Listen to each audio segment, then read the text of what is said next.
Molluscular Therapy. Come down a health spiral with me. So I literally just got off the phone with my endocrinologist who told me that I'm trending towards hypothyroidism. Now, I already have Hashimoto's. My antibodies have been through the roof for the last 5 or 6 years, but my thyroid function has always been fine.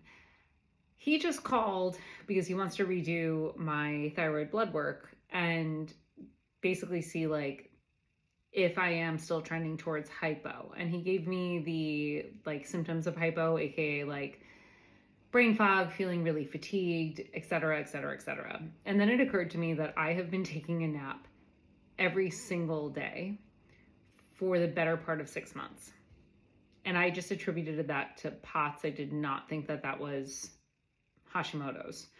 Because for the last 5 or 6 years, I've been incredibly stable, and I've been very lucky that I have not had any, to my knowledge, any of the symptoms of Hashimoto's. I just happen to be categorized as having Hashimoto's due to my test results. And now I am in a health spiral. And the reason that I'm making this video is because if you are somebody who has been through significant health stuff, you know the feeling that I'm talking about. All of a sudden, you go from fine to not fine in under 30 seconds. And because I'm in London, I have to get my blood work done back in the States. And that means that I have to get it done in August. Mentally, me waiting from now until August to find out if I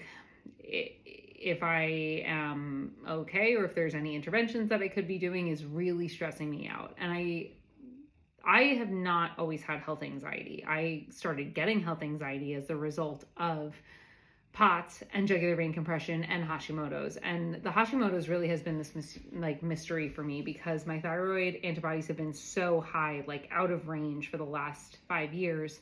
And the interesting part is that no doctor has ever worried about that.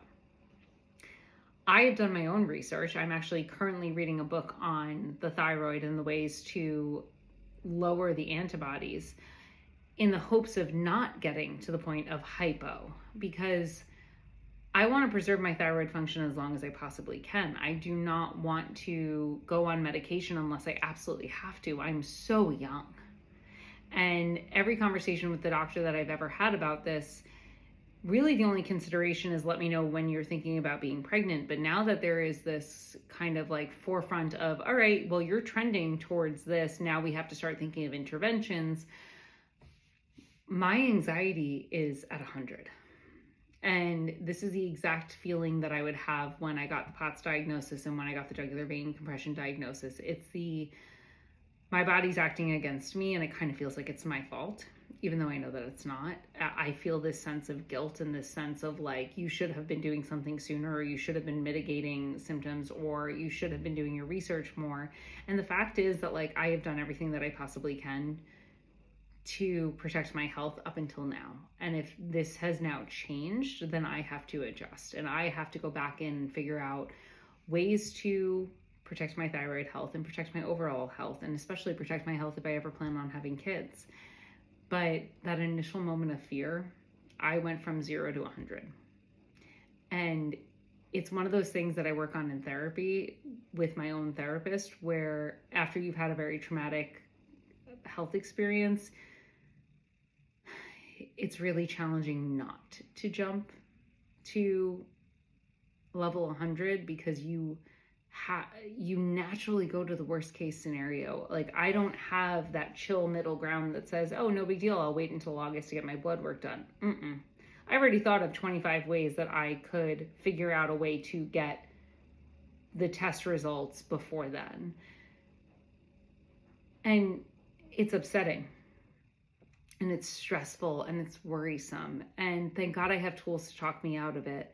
But in this initial 10 to 15 minutes post phone call, I can tell you I am anxious, I'm fearful, I'm worried, I'm spiraling. I'm trying to figure out a way to ground myself in the knowledge of this is what your numbers look like now, this is what they could look like later, this is also what they could look like later, and what interventions or tools do I have at hand right now in order to not bottom out in a spiral, and instead trust that I can find ways to handle my current presentation until it is an appropriate time to get my blood work redone, and then see if I really am still trending towards a hypothyroidism.